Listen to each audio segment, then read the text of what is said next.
Yes, in the previous lecture, we have discussed about the photosystems, right?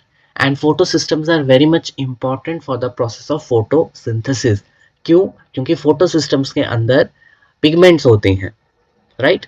आपके पास main pigment भी होती है, accessory pigment भी होती है. मेन पिगमेंट में आपके पास क्लोरोफिल ए है जो एक स्पेसिफिक वेवलेंथ ऑफ लाइट को अब्सॉर्ब करती है, और बाकी के एसेसरी पिगमेंट्स में आपके पास chlorophyll b, carotene and xanthophyll निकल के आते हैं, राइट। अगर हम फोटो सिस्टम 1 की बात करें तो वहां पर जो क्लोरोफिल ए है वो 700 नैनोमीटर की लाइट को एब्जॉर्ब करती है, तो इसका फोटो सिस्टम हम लिखते हैं P700, राइट। और इसी प्रकार आपका जो फोटो सिस्टम 2 है, फोटो सिस्टम 2 के पास भी क्या होता है, रिएक्शन सेंटर होता है, और उसके रिएक्शन सेंटर में भी क्लोरोफिल ए होगा, और वो कितनी वेवलेंथ ऑफ लाइट को अब्सॉर्ब करेगा, 680 नैनोमीटर ऑफ वेवलेंथ को अब्सॉर्ब करेगा, राइट। और इसके लिए हम क्या लिखते हैं, P680 लिखते हैं। बाकी की चीजें वैसे ही हैं, एसेसरी पिगमेंट्स वैसे ही हैं, chlorophyll b,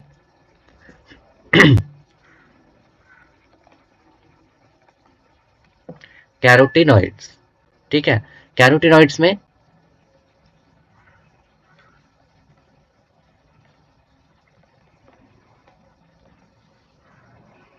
carotene, carotenes and xanthophyll, तो ये एसेसरी पिगमेंट का पार्ट है। तो चलिए आज के लेक्चर को स्टार्ट करते हैं, लेक्चर नंबर 2 ऑन फोटोसिंथेसिस। तो मैं आपको यहाँ पे बता दूं, this whole is the light harvesting complex, ठीक है। अब यहाँ देखो, लाइट हार्वेस्टिंग कॉम्प्लेक्स में आप देख सकते होंगे pigment molecules and reaction centre, है ना। ये क्या है, पिगमेंट मॉलिक्यूल्स, और ये है रिएक्शन सेंटर। ये पिगमेंट मॉलिक्यूल किससे बन के बना है,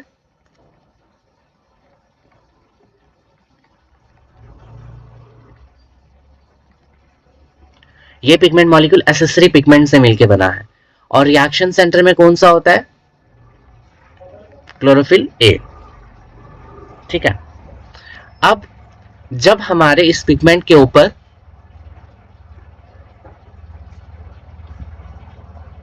फोटोन पड़ता है, फोटोन कहां से आएगा, लाइट से, ठीक है। Light is comprised of discrete packets of photons, जो एनर्जी होती है जिसमें, तो फोटॉन्स आएंगे हमारे पिगमेंट के ऊपर, गिरेंगे, लाइट पड़ेगी पिगमेंट के ऊपर। पिगमेंट का काम है लाइट को एब्जॉर्ब करना। सबसे पहली जो एब्जॉर्प्शन होगी वो कौन करेगा, एसेसरी पिगमेंट्स करेंगे, क्योंकि एसेसरी पिगमेंट्स हमारे रिएक्शन सेंटर को सराउंड करते हैं, इजंट इट। रिएक्शन सेंटर आपका महाराजा की तरह बीच में बैठा है, और आपके एसेसरी पिगमेंट्स उसकी प्रजा है जो उसको साइड से क्या करते हैं, सराउंड करते हैं, राइट। तो यहाँ पर आपके पास जो एसेसरी पिगमेंट्स है उनका काम है लाइट को एब्जॉर्ब करना। लाइट को एब्जॉर्ब करने के बाद वो उस लाइट एनर्जी को रिएक्शन सेंटर को देते हैं, ठीक है। जैसे रिएक्शन सेंटर को एनर्जी मिलती है तो रिएक्शन सेंटर से इलेक्ट्रॉन एक्साइट होता है, और प्राइमरी एक्सेप्टर उस इलेक्ट्रॉन को एक्सेप्ट करता है।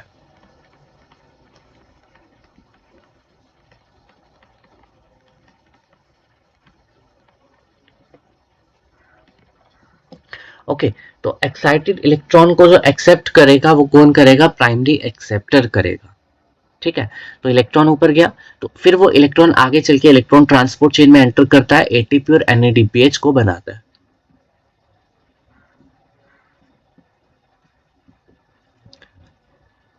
यहां तक क्लियर है, ठीक है। इसको आज हम पढ़ेंगे। अब यहां से अगर हम फोटो सिस्टम 1 और फोटो सिस्टम 2 की बात करें, तो फोटो सिस्टम 1 में आप देख सकते होंगे आपके पास एसेसरी पिगमेंट्स हैं, और बीच में कौन है, P700 special pair reaction centre, okay. Light आई, एनर्जी ट्रांसफर हुई, पहले एनर्जी का एब्जॉर्प्शन हुआ, फिर एनर्जी ट्रांसफर होते होते किसको मिली, हमारे रिएक्शन सेंटर को। रिएक्शन सेंटर का जो इलेक्ट्रॉन था वो एक्साइट हो गया, और उसको एक प्राइमरी एक्सेप्टर ने एक्सेप्ट किया।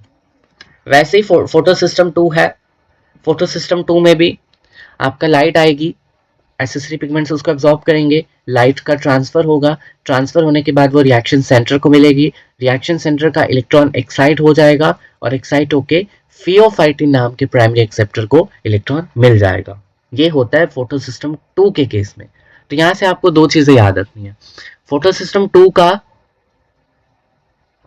प्राइमरी एक्सेप्टर कौन है, फियोफाइटिन है, और फोटो सिस्टम 1 का प्राइमरी एक्सेप्टर कौन है, क्लोरोफिल A0 है या A0 है, ठीक है।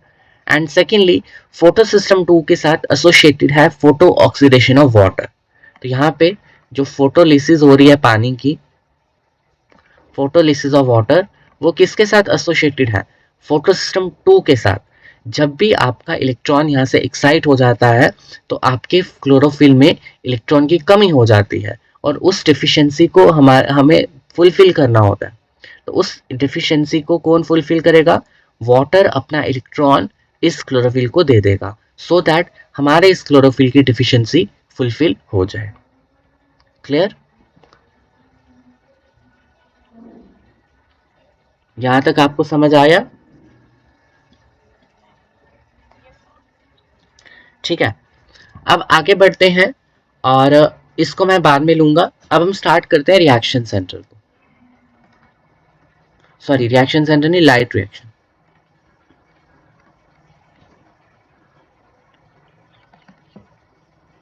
In the very first class I have told you that photosynthesis दो स्टेप्स में होती है, light reaction and dark reaction.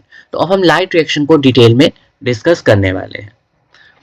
तो अगर आपको थोड़ा सा याद हो, लाइट रिएक्शन की साइट क्या थी, लाइट रिएक्शन कहाँ होती है, लाइट रिएक्शन होती थी ग्रेना में। ग्रेना में कहां पर, थैलाकॉइड्स पे, थैलाकॉइड की मेम्ब्रेन पे, मेम्ब्रेन पे होती हैं पिगमेंट्स, मेम्ब्रेन पे होती हैं पिगमेंट्स, और पिगमेंट्स किस, पिगमेंट्स कॉन्स्टिट्यूट करती हैं photo system 1 and photo system 2, ठीक है। अब इस लाइट रिएक्शन में मेजर काम क्या है, मेजर काम है इसका सिंथेसिस करना ATP and NADPH plus H positive, and these two are the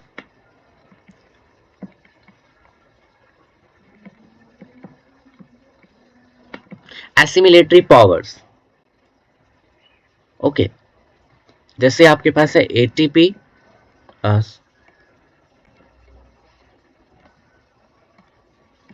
this is your ADP, ADP से आपको बनाना है एटीपी, तो आप इनऑर्गेनिक फॉस्फेट लोगे और आप बना दोगे ATP.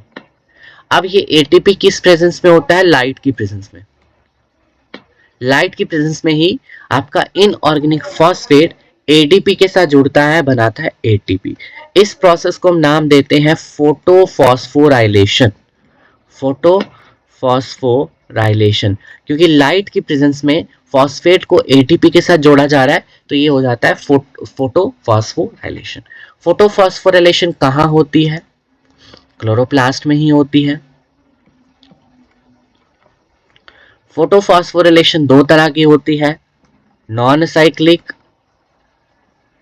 And cyclic. Non cyclic होती है ग्रेना में, यानी कि थैलाकॉइड्स में, और साइक्लिक कहां होती है,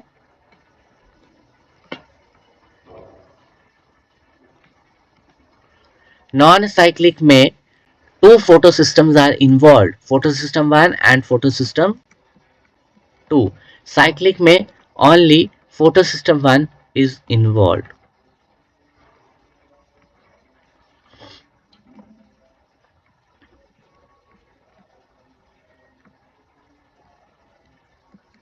ठीक है, तो फोटोफॉस्फोराइलेशन से एटीपी बनता है, क्लोरोप्लास्ट में होती है, साइक्लिक भी होती है, नॉन साइक्लिक भी होती है। नॉन साइक्लिक में दोनों फोटो सिस्टम्स इन्वॉल्व है, तो यहाँ पर ग्राना और थैलाकॉइड में हो रही है, और आपके पास साइक्लिक स्ट्रोमा लैमेले में हो रही है। क्यों? क्योंकि वहां पे सिर्फ फोटो सिस्टम 1 इज इन्वॉल्व। अब हमारे पास जो फर्स्ट स्टेप है, ध्यान से सुनना, first step of light reaction. First step of light reaction में क्या होता है? पहले स्टेप में क्या होगा, आपका जो क्लोरोफिल ए का रिएक्शन सेंटर है उससे इलेक्ट्रॉन्स एक्साइट होने चाहिए, मतलब उस पर लाइट पड़नी चाहिए, लाइट पड़ने से उसके इलेक्ट्रॉन्स एक्साइट होने चाहिए। ठीक है, तो फर्स्ट स्टेप क्या होगा लाइट रिएक्शन का? Excitation of electrons of chlorophyll A reaction center. Once these electrons are excited, your light reaction gets started. ठीक है, अब अगर हम बात करें जो क्लोरोफिल ए है वो क्या करती है? एब्जॉर्ब करती है लाइट को। से फॉर इंस्टेंस उसने 700 नैनोमीटर ऑफ लाइट को एब्जॉर्ब किया। ठीक है, इतनी लाइट को एब्जॉर्ब किया। अब हमें एक रिलेशन आता है फिजिक्स में। रिलेशन क्या है फिजिक्स का? E is equal to H C by lambda. E is equal to H C by lambda. H क्या है? कांस्टेंट है। C क्या है आपके पास? C है आपके पास कॉन्सेंट्रेशन, और लेमडा क्या है आपके पास? वेवलेंथ, और E है आपके पास एनर्जी। तो यहां से हम यहां से क्या करेंगे? E और लेमडा का रिलेशन देखेंगे। तो E is inversely proportional to lambda, energy is inversely proportional to wavelength. तो हमें यहां से ये पता चलेगा जिसकी वेवलेंथ हाई उसकी एनर्जी कम। इस रिलेशन से हम क्या स्पेक्यूलेट करेंगे? विल से कि वेवलेंथ अगर ज्यादा है तो उसकी एनर्जी क्या है? कम है। राइट, अब 700 वेवलेंथ बहुत हाई है तो उसकी एनर्जी क्या होगी? ज्यादा होगी कि कम होगी? बताओ। वेवलेंथ हाई है तो एनर्जी कम होगी। ठीक है, तो एनर्जी ही कम है तो कैसे उस क्लोरोफिल ए के इलेक्ट्रॉन्स एक्साइट होंगे? है ना, if you want to do an a heavy work so you need a ample of energy, है ना। अगर एनर्जी नहीं है तो आप काम नहीं कर पाओगे। तो यहाँ पर क्लोरोफिल ए को अपने इलेक्ट्रॉन को एक्साइट करने के लिए मैक्सिमम उसमें इंटेंसिटी की हाई वैल्यू एनर्जी चाहिए, तो वो नहीं है ना। तो यहाँ पर क्या होगा? इस केस में there would be no excitation of electrons, no excitation of electrons. तो भाई कैसे इलेक्ट्रॉन्स एक्साइट होंगे? एक्साइट तो करना है, अगर एक्साइटेशन नहीं करेंगे तो लाइट रिएक्शन स्टार्ट नहीं होगी। तो व्हाट विल डू, हम क्या करते हैं? कोर और एंटीने मॉलिक्यूल्स वहां पर रहते हैं,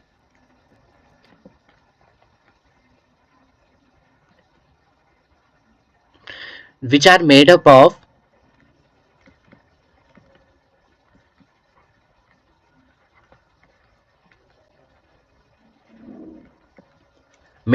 एसेसरी पिगमेंट्स। अब इनका काम होता है एब्जॉर्ब करना shorter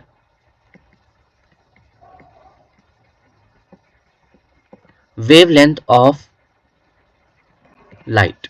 shorter wavelength of light को ये एब्जॉर्ब करते हैं। ठीक है, शॉर्टर वेवलेंथ ऑफ लाइट को एब्जॉर्ब करते हैं, जैसे आपने देखा था ब्लू रीजन की लाइट, ब्लू रीजन की, है ना। तो वो जो ब्लू रीजन की लाइट है वो उसकी वेवलेंथ क्या है? कम है, जैसे 400 है, 430 है, वो कम वेवलेंथ है। तो यहाँ पर वेवलेंथ कम, एनर्जी हाई। तो इसीलिए जो आपका रिएक्शन सेंटर है that is surrounded by accessory pigments, ताकि जो एसेसरी पिगमेंट ने लाइट एब्जॉर्ब की है वो लाइट लो वेवलेंथ की है, वेवलेंथ कम है, एनर्जी ज्यादा है, तो वो क्या करेंगे? वो उस लाइट को रिएक्शन सेंटर को दे देते हैं। तो फिर रिएक्शन सेंटर के पास एक लो वेवलेंथ की लाइट जब जाती है जिसमें एनर्जी कंटेंट हाई होता है तो क्लोरोफिल ए के इलेक्ट्रॉन्स एक्साइट हो जाते हैं। तो दिस इज वाई नेचर ने ऐसे ही चीजों को बनाया है, डिजाइन किया है, ताकि कोई भी चीज अपने काम करने से पीछे ना हटे। isn't it? रिएक्शन सेंटर के आसपास एसेसरी पिगमेंट्स होने का यही कारण है कि accessory pigments low wavelength of light को, शॉर्टर वेवलेंथ ऑफ लाइट को अब्सॉर्ब करती है, जिसमें हाई एनर्जी होती है, और फिर एनर्जी ट्रांसफर के द्वारा उस हाई एनर्जी कंटेंट को रिएक्शन सेंटर को दिया जाता है, और रिएक्शन सेंटर के इलेक्ट्रॉन्स फिर एक्साइट होते हैं, right?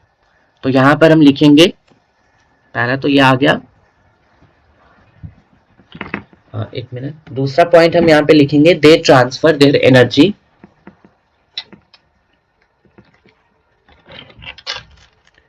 they transfer their energy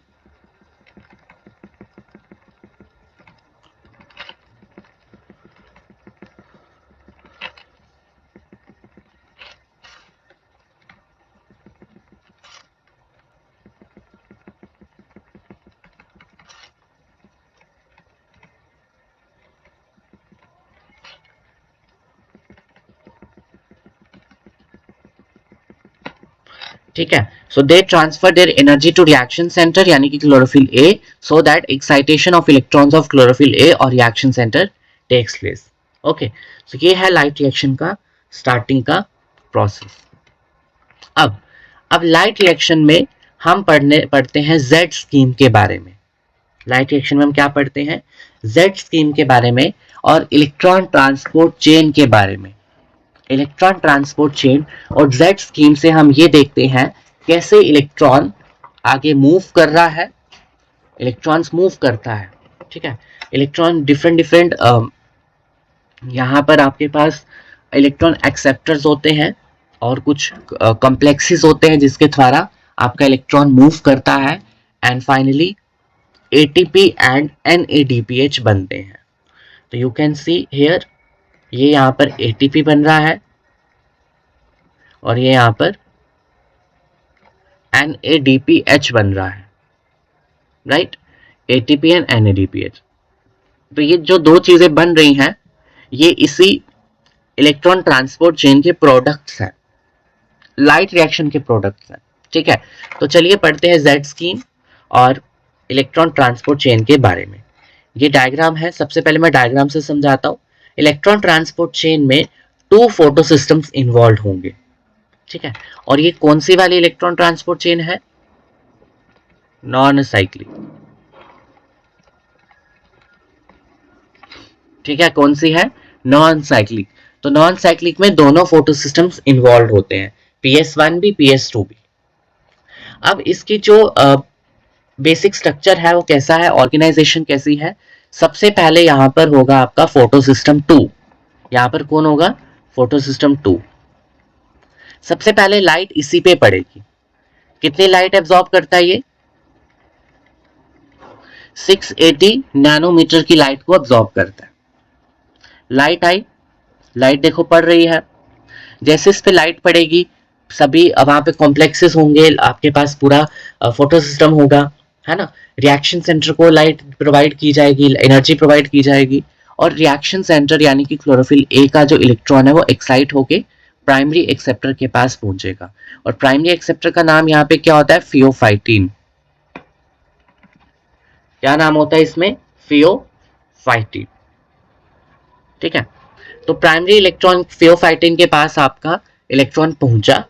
अब वो इलेक्ट्रॉन फर्दर आगे पास ऑन होगा, वो इलेक्ट्रॉन फर्दर आगे पास ऑन होगा और किस में एंटर करेगा? इलेक्ट्रॉन ट्रांसपोर्ट सिस्टम में एंटर करेगा।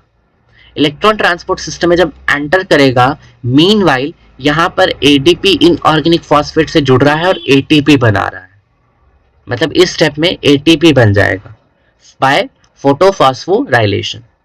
फोटोफॉस्फोराइलेशन। फिर वो इलेक्ट्रॉन किसको मिलेगा? हमारे फोटो सिस्टम 2 को, सॉरी 1 को।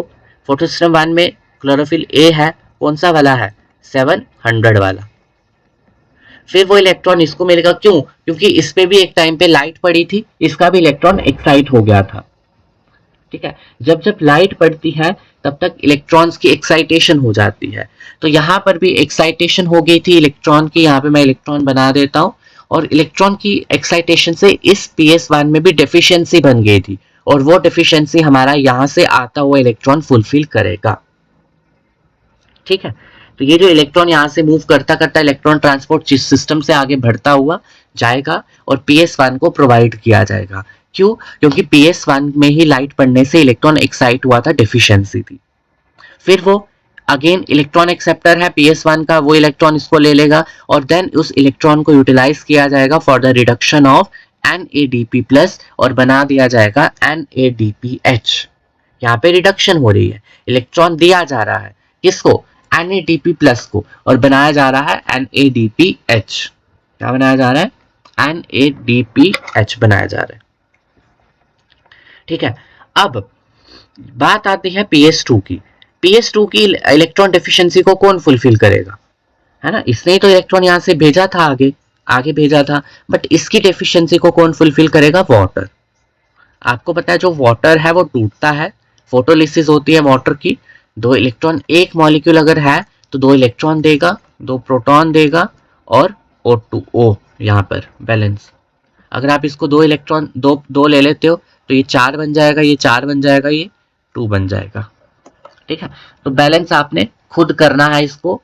मैंने आपको बता दिया, अगर एक मॉलिक्यूल है वाटर का तो एक मॉलिक्यूल से दो इलेक्ट्रॉन, दो प्रोटॉन और एक मॉलिक्यूल ऑक्सीजन का निकलता है। ठीक है। तो यहां पर आपका ये सिस्टम है पूरा, आपका पूरा जेड स्कीम है। अब ये जेड स्कीम क्यों है? अगर आप इसकी वो देखो, शेप देखो, तो ये ऐसे है, कुछ जिग जैग है। तो जिग जैग होने से हम इसको नाम क्या देते हैं? जेड स्कीम नाम देते हैं। ठीक है। हाँ। तो यहाँ पे क्या बोल रहे हैं, जब भी फोटो सिस्टम 2 आपका एब्जॉर्ब करेगा red light of 680 nanometre wavelength, तो उसके इलेक्ट्रॉन्स एक्साइट होंगे। ठीक है।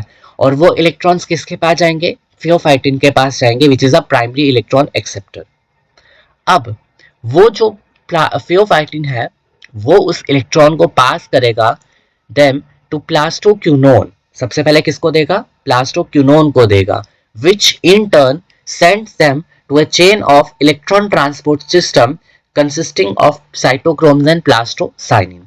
तो यहां पर जो इलेक्ट्रॉन ट्रांसपोर्ट सिस्टम लिखा है इधर, it is actually comprised of cytochrome and plastocyanin. ठीक है। तो सबसे पहले PS2, PS2 के बाद फियोफाइटिन, फियोफाइटिन के बाद प्लास्टोक्यूनोन, प्लास्टोक्यूनोन के बाद साइटोक्रोम, साइटोक्रोम के बाद प्लास्टोसाइनिन। ठीक है।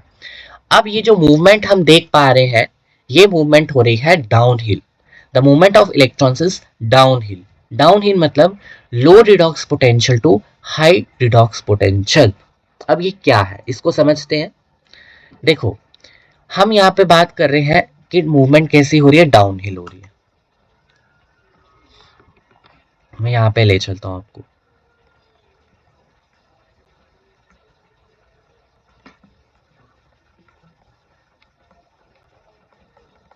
Down hill movement, down hill मतलब कोई भी चीज जब लो से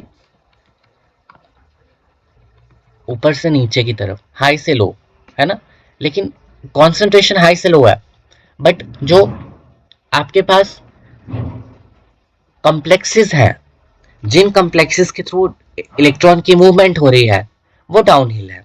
कैसे?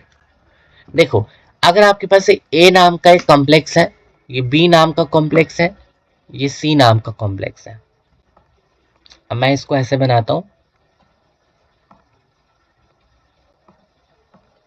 ये है ए, ये है बी और ये है सी। इलेक्ट्रॉन यहां से बी के पास गया, बी के बाद इलेक्ट्रॉन सी के बाद गया। ठीक है। अब आपको पता है सबसे पहले इलेक्ट्रॉन किसके पास है? ए के पास है। अब ए से इलेक्ट्रॉन कौन ले रहा है? बी ले रहा है, मतलब ए से इलेक्ट्रॉन को छीना जा रहा है। तो मुझे बताओ, इसमें से अगर बी ए से स्ट्रांग होगा तभी इलेक्ट्रॉन को क्या कर पाएगा? छीन पाएगा। अगर बी वीक है तो ए से वो इलेक्ट्रॉन नहीं ले पाएगा, है ना। तो यहां पर इसका रिडॉक्स पोटेंशियल क्या होना चाहिए? लो, और इसका हाई रिडॉक्स पोटेंशियल। फिर इसका बी से सी इलेक्ट्रॉन ले रहा है तो इसका और ज्यादा रिडॉक्स पोटेंशियल, मतलब रिडॉक्स पोटेंशियल यहाँ पे ऐसे जा रहा है। इसका अगर रिडॉक्स पोटेंशियल 0.1 है तो इसका कितना होगा 0.2, इसका होगा 0.3, मतलब रिडॉक्स पोटेंशियल यहाँ पे लो टू हाई की तरफ जा रहा है, तभी इलेक्ट्रॉन आपके मूव कर पा रहे हैं, है ना। ऐसे इलेक्ट्रॉन्स मूव नहीं कर पाते। अगर इसका ही रिडॉक्स पोटेंशियल हाई होता तो इलेक्ट्रॉन इससे छीने ही नहीं जाता। हाई रिडॉक्स पोटेंशियल का मतलब हो गया ability to accept the electron, greater degree to which the complex can accept electron। तो ये है आपका डाउनहिल मूवमेंट। तो मुझे लगता है कि ये समझ आ गई होगी कि जो आपका मूवमेंट यहाँ पे हो रही है, अगर इसका हाई होगा तो there will be no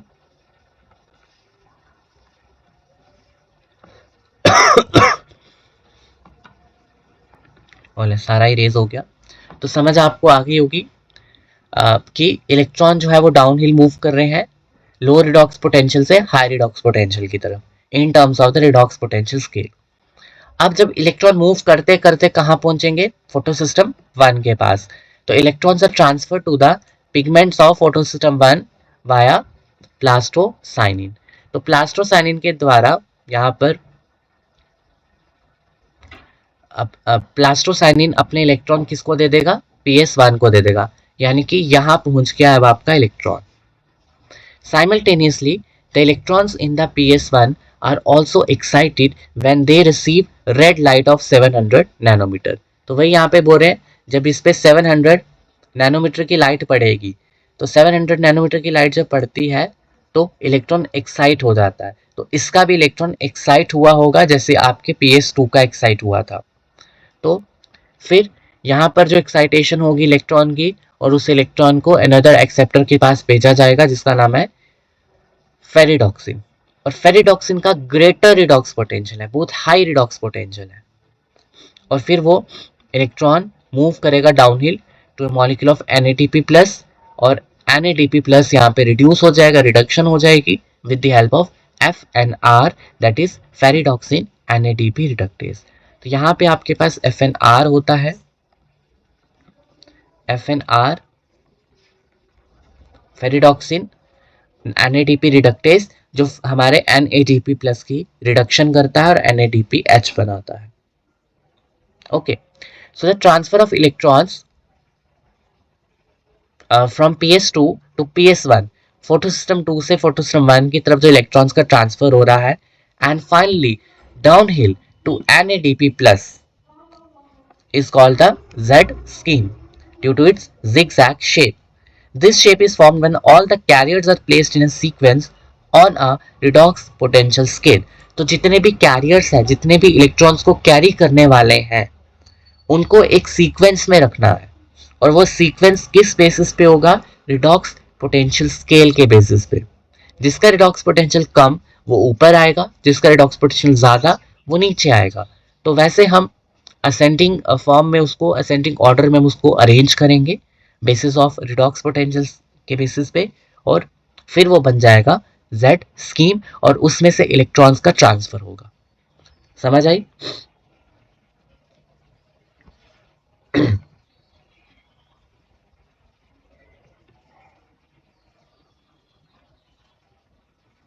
okay, अब मीनवाइल ये जो पूरा प्रोसेस चल रहा है, इसमें आपको मैंने बताया फोटोलिसिस ऑफ वाटर भी होगा। What is photolysis of water?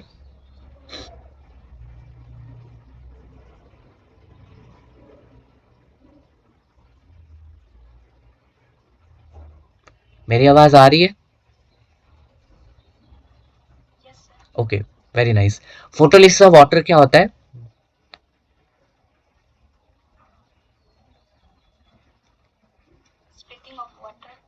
In the presence of,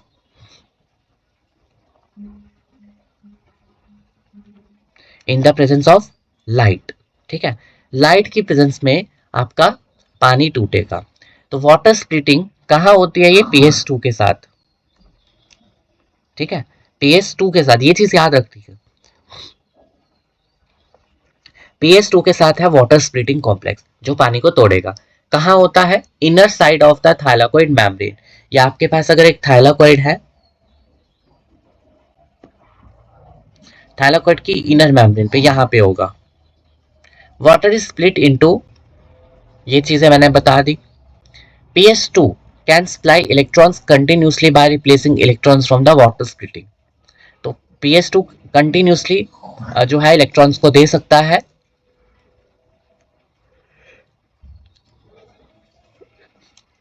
continuously क्यों दे पा रहा है? क्योंकि उसके जो इलेक्ट्रॉन्स हैं वो रिप्लेस हो रहे हैं वाटर स्प्लिटिंग से। तो वाटर स्प्लिटिंग, पानी के टूटने से जो इलेक्ट्रॉन्स हैं, पानी अपने इलेक्ट्रॉन्स PS2 को दे रहा है, और PS2 जो है वो now it can supply electrons continuously. फिर PS2 provides electron needed to replace those remove from the PS1। तो जो PS1 से भी इलेक्ट्रॉन्स रिमूव हुए हैं उसको भी कंपनसेट करना है। तो that compensation is also done by the electrons of PS2। ठीक है। बाकी ऑक्सीजन यहाँ पे as a by product liberate हो रहा है, ये देख सकते हो आप। प्लस प्रोटॉन्स को यूज किया जा रहा है, इन प्रोटॉन्स को यूज किया जा रहा है NADPH बनाने के लिए, NADPH बनाने के लिए।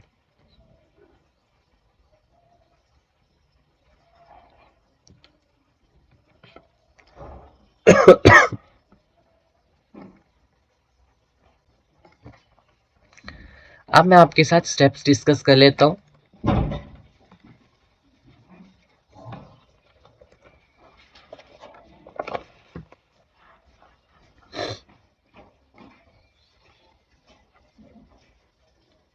ध्यान देना यहां पर।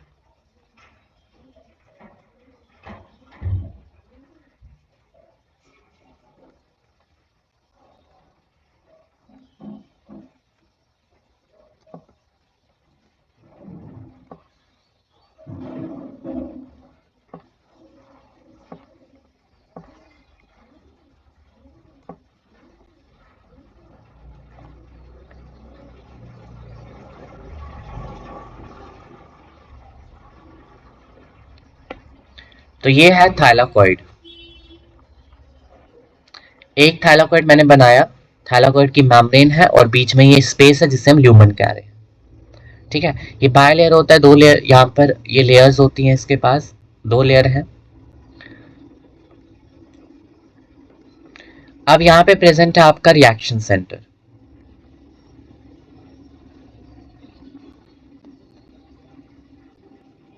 This is a reaction centre. अब ये जो रिएक्शन सेंटर है, मुझे बताओ इसमें P700 होगा या 680 होगा?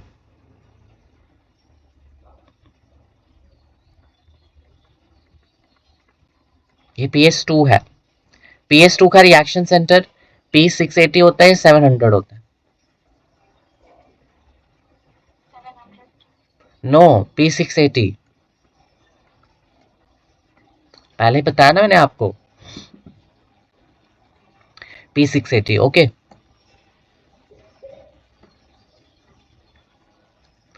अब देखो, इस पे पड़ी लाइट, फोटोन पड़ा, लाइट पड़ी। लाइट पड़ने से क्या होगा?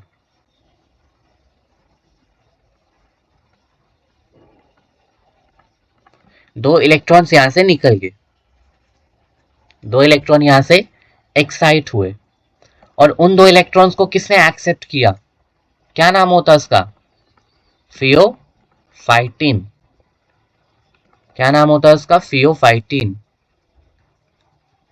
Primary acceptor, primary electron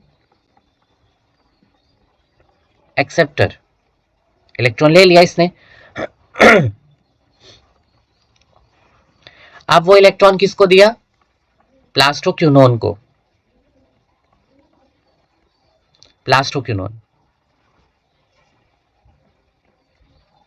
plastoquinone को जैसे इलेक्ट्रॉन मिलता है तो ये बन जाता है हाइड्रोप्लास्टोक्यूनोन।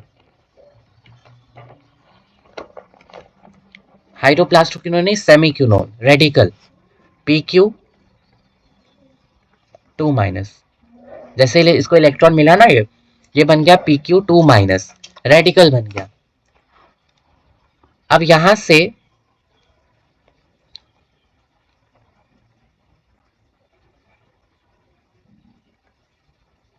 ये बनता है PqH2।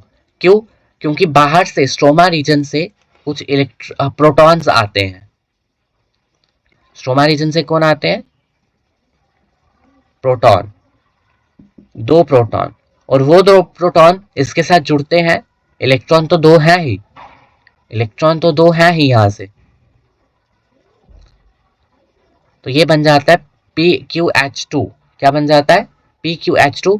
PqH2 के पास 2 इलेक्ट्रॉन है और 2 प्रोटॉन है,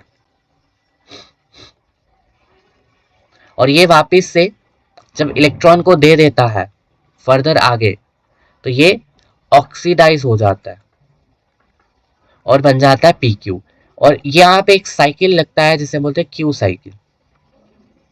देखो ये आपस में एक दूसरे को चला रहे हैं, तो ये क्यू साइकिल बन जाता है। ठीक है, अब ये अपने 2 इलेक्ट्रॉन किसको देगा? अब ये अपने 2 इलेक्ट्रॉन देता है साइटोक्रोम B6F कॉम्प्लेक्स को। साइटोक्रोम B6F को, F कॉम्प्लेक्स को 2 इलेक्ट्रॉन देगा। कौन दे रहा है? प्लास्टो हाइड्रोक्विनोन PqH2 2 इलेक्ट्रॉन यहां से भेज रहा है। जब 2 इलेक्ट्रॉन यहां से भेज रहा है तो वो ऑक्सीडाइज होके क्या बन रहा है? प्लास्टोक्विनोन बन रहा है। फिर वो दोबारा से साइकिल में एंटर करेगा, तो ये साइकिल होता है Q cycle. This cycle is Q cycle. अब साइटोक्रोम B6F कॉम्प्लेक्स के पास 2 इलेक्ट्रॉन आए। अब यहां से ये 2 इलेक्ट्रॉन को भी लेता है, और जो ये वाला 2 प्रोटॉन है उनको ल्यूमेन में भेज देता है। यहां से 2 प्रोटॉन, 2 इलेक्ट्रॉन ले लेगा और 2 प्रोटॉन को अंदर ल्यूमेन में भेज देगा, और फिर फर्दर अपना जो 2 इलेक्ट्रॉन है वो किसको दे देता है? प्लास्टोसाइनिन को दे देता है। यहां पर आपके पास प्लास्टोसाइनिन। ओके, तो प्लास्टोसाइनिन तक क्या पहुंच गया? इलेक्ट्रॉन पहुंच गया। तो यहां से आपकी PS2 का सिस्टम खत्म हो गया। अब आगे कौन बैठा होगा बताओ मुझे?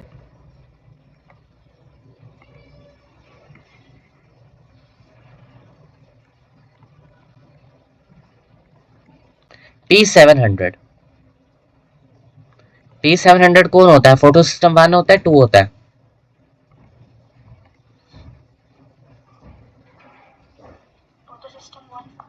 हाँ, तो ये है फोटो सिस्टम 1। अब फोटो सिस्टम 1 का के ऊपर भी क्या हुआ है? लाइट पड़ी है।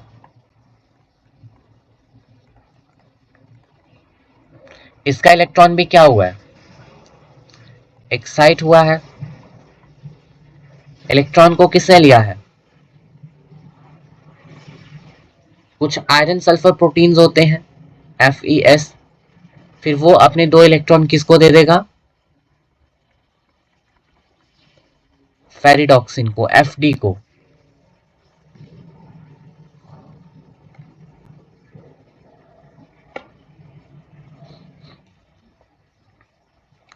फेरिडॉक्सिन देन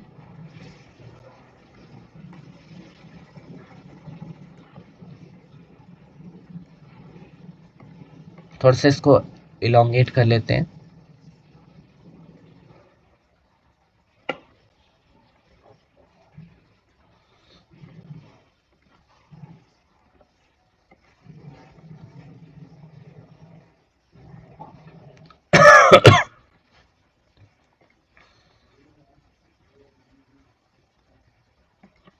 अब यहाँ पे फेरिडॉक्सिन जब 2 इलेक्ट्रॉन ले लेता है तो उसका काम होता है NADP प्लस से NADPH को बनाना, प्लस H पॉजिटिव। अब इस काम को कौन करता है? FNR। FNR और यहाँ से दो इलेक्ट्रॉन्स को लेकर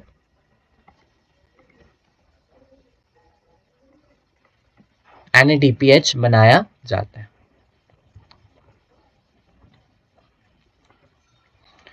ओके, तो ये है पूरी इलेक्ट्रॉन ट्रांसपोर्ट चेन। समझ आई? सबसे पहले लाइट पड़ी, हाँ एक बार रिपीट कर दूंगा मैं, डोंट वरी। अब देखो, अब आपको पता है PS2 के पास भी डिफिशियंसी है। तो मैंने आपको बताया था थाइलाकॉइड की इनर मेम्ब्रेन पे वाटर को तोड़ने वाला कॉम्प्लेक्स होता है। तो यहां पर होगा आपके पास OEC,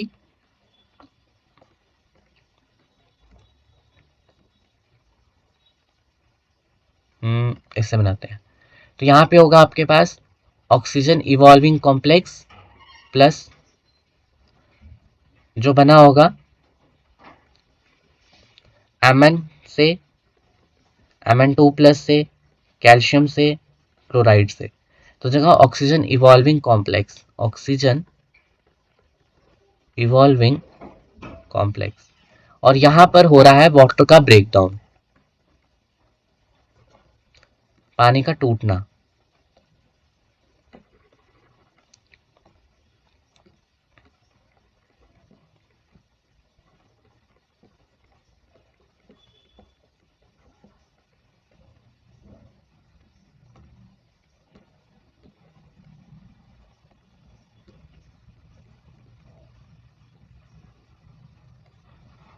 ठीक है, अब यहां देखो, सबसे पहले यहां से स्टार्ट करेंगे हम। यस, ये फोटोन है, फोटोन की लाइट आई किस पे, रिएक्शन सेंटर पे।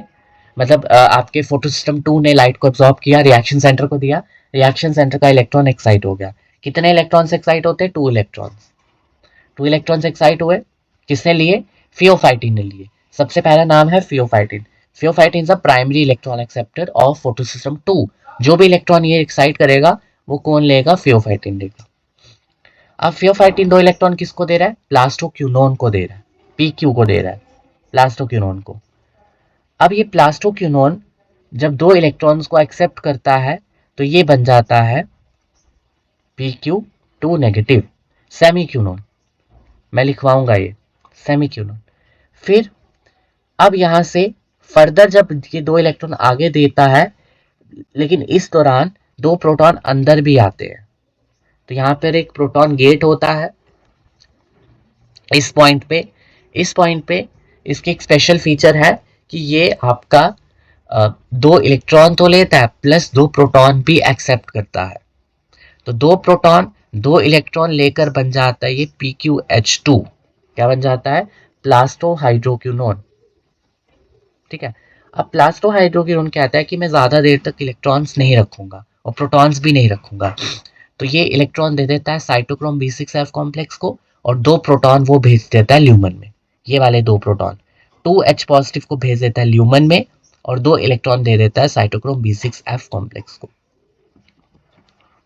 जैसे ही प्लास्टोहाइड्रोक्विनोन अपने 2 इलेक्ट्रॉन और 2 प्रोटॉन लूज करता है तो ये वापिस से अपनी ओरिजिनल स्टेट में आ जाएगा जो है प्लास्टोक्विनोन। और ये यहाँ पे ऐसे रिसाइकिल होता है और इसको बोलते हैं क्यू साइकिल। यहां तक समझ आई? हाँ, अब इलेक्ट्रॉन किसके पास है? साइटोक्रोम B6F कॉम्प्लेक्स के पास है, और 2 प्रोटॉन यहां से अंदर जा चुके हैं। तो अब हमारा मेन फोकस रहेगा इलेक्ट्रॉन्स के ऊपर। अब हमारा cytochrome B6F complex 2 electron plastocyanin को देता है। किसको देता है? प्लास्टोसाइनिन को देता है। अब जब ये इलेक्ट्रॉन प्लास्टोसाइनिन को मिलते हैं, प्लास्टोसाइनिन एक मोबाइल इलेक्ट्रॉन कैरियर होने के कारण वो अपना इलेक्ट्रॉन किसको पास ऑन कर देगा? हमारे फोटो सिस्टम 1 को। क्यों?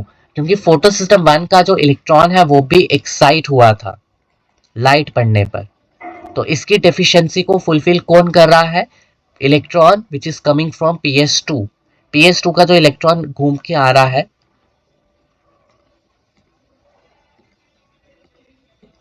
PS2 का जो इलेक्ट्रॉन घूमता हुआ आ रहा है ऐसे ऐसे करके, फाइनली किसको मिल रहा है?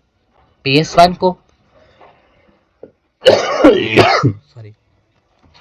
तो PS1 की डेफिशिएंसी फुलफिल हो रही है। अब PS1 का इलेक्ट्रॉन कहाँ जा रहा है? PS1 का इलेक्ट्रॉन भी एक्साइट हो रहा है, आयरन सल्फर प्रोटीन के पास जा रहा है, FeS के पास। यहां देखो, FeS के पास गया, FeS से 2 इलेक्ट्रॉन फेरिडॉक्सिन को मिले। फेरिडॉक्सिन ने FNR का यूज किया। FNR क्या है? Ferredoxin NADP reductase. इसका यूज करके NADP प्लस को रिड्यूस किया और रिड्यूस करके क्या बनाया? NADPH बनाया, दिस वन। तो आई होप यहां तक चीजें क्लियर हो गई होंगी आपको।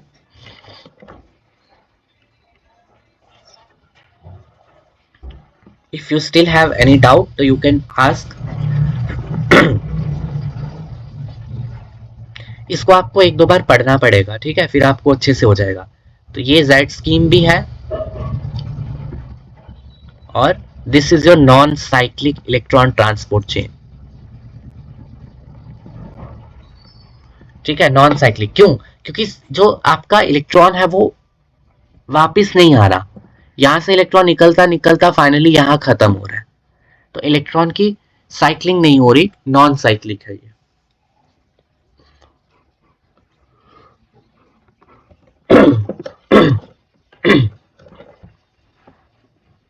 चलिए स्टेप्स को बता देता हूं मैं आपको लिख के। पहला step,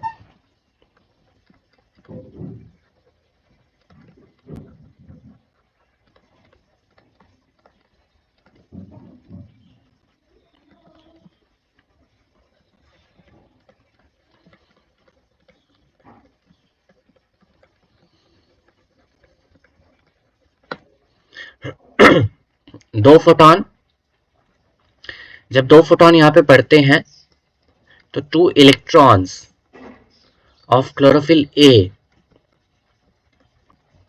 moves from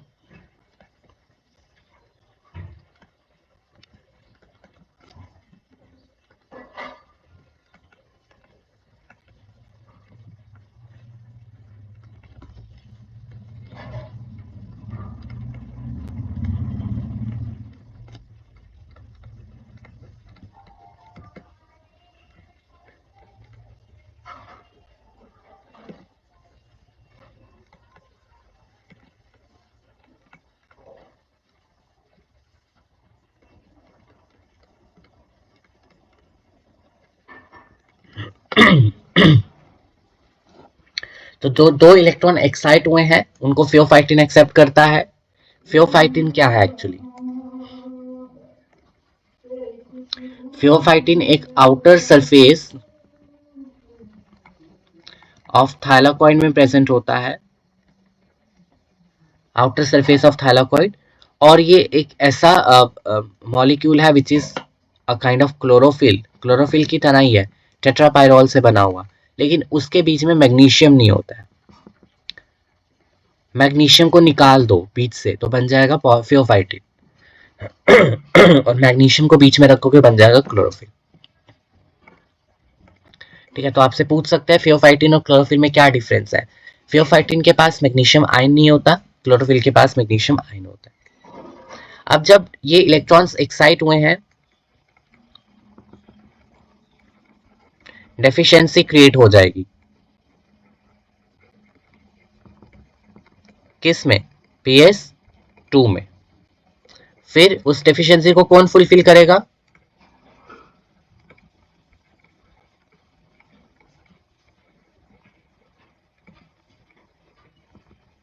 photolysis of water, जो ल्यूमन ऑफ थाइलाकॉइड में होता है,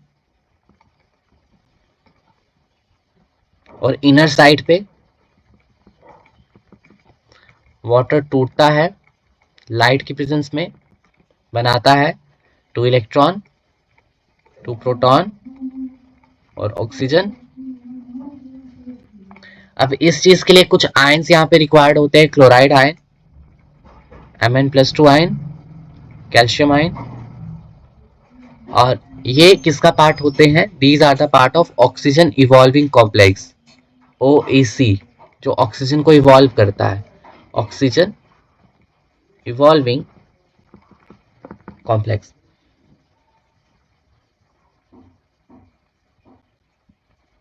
राइट अब यहां पर आपके 2 electrons from H2O taken by reaction center of PS2, यही हुआ था.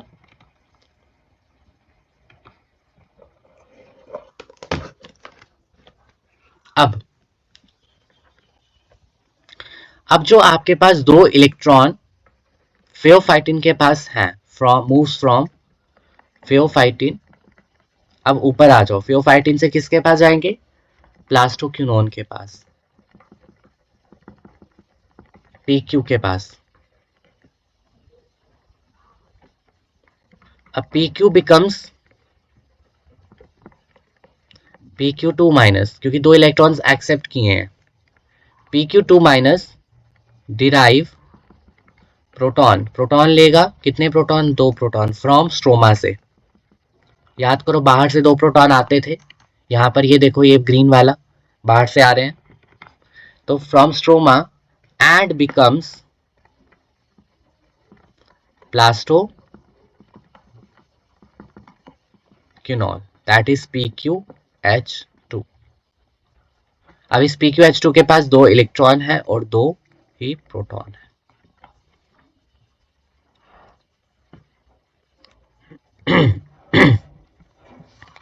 अब जो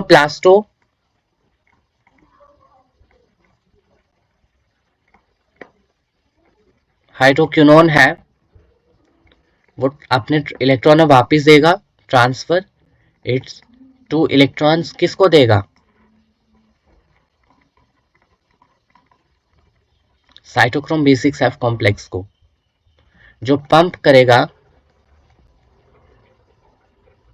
which in turn pumps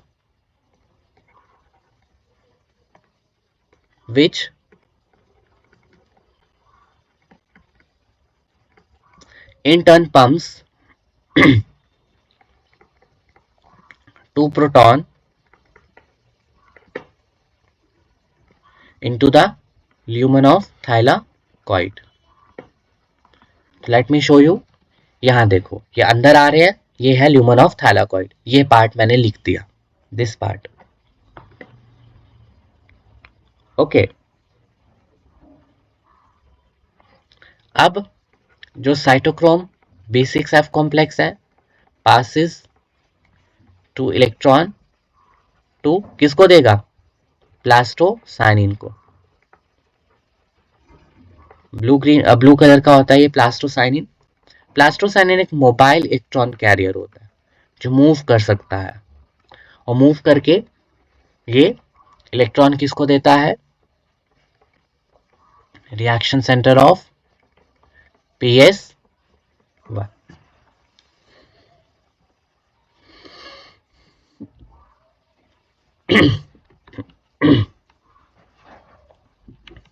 ठीक है, PS1 को.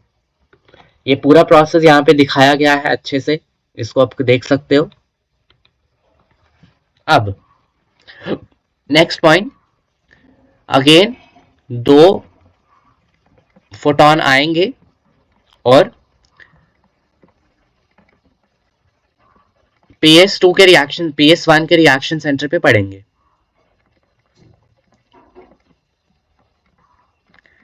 2 इलेक्ट्रॉन PS1 के एक्साइट होंगे, कहाँ मूव करेंगे? आयरन सल्फर प्रोटीन के पास. आयरन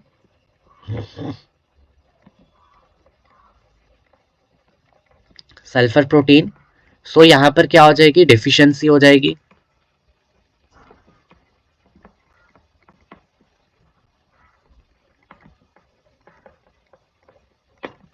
तो ये डेफिशिएंसी कौन फुलफिल करेगा? This deficiency fulfilled by 2 electrons of PS. ये चीज याद रखनी है. फिर PS1 से 2 इलेक्ट्रॉन आयरन सल्फर के पास गए, वहां से 2 इलेक्ट्रॉन फेरिडॉक्सिन के पास गए, वहां से 2 इलेक्ट्रॉन NADP+ के पास गए। तो फाइनल इलेक्ट्रॉन एक्सेप्टर कौन है? फाइनल एक्सेप्टर कौन है इलेक्ट्रॉन का?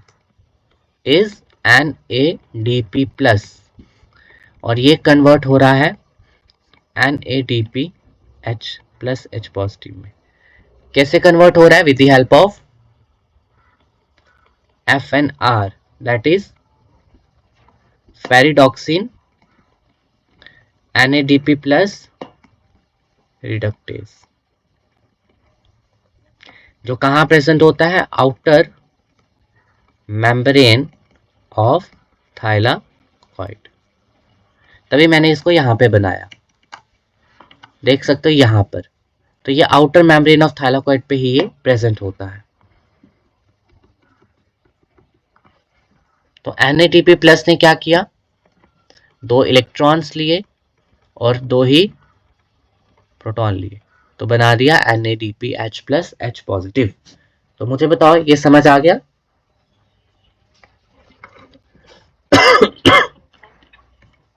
देखो, लिख के भी अगर आपको सब्जेक्टिव क्वेश्चन आ जाता है तो आप इससे फ्रेम कर सकते हो, ठीक है ना। तो अब ये नॉन साइक्लिक है, तो इसके लिए एक टर्म यहाँ पे मैं छोटा सा पॉइंट लिखने वाला हूं। नोट, नोट क्या है? इलेक्ट्रॉन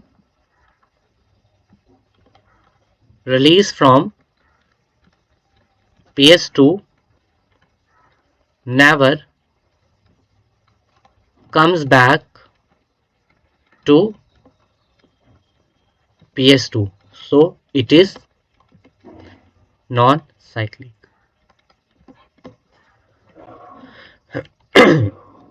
यहां देखो, ये है PS2 से इलेक्ट्रॉन निकला था और निकल के सीधा यहां पर पहुंच गया, वापिस नहीं आया, तो ये है नॉन साइक्लिक। जब इलेक्ट्रॉन वापिस आ जाए वो हो जाएगी साइक्लिक। यहां देखो, इलेक्ट्रॉन यहां से निकला और वापिस यहीं पे आया, तो यह है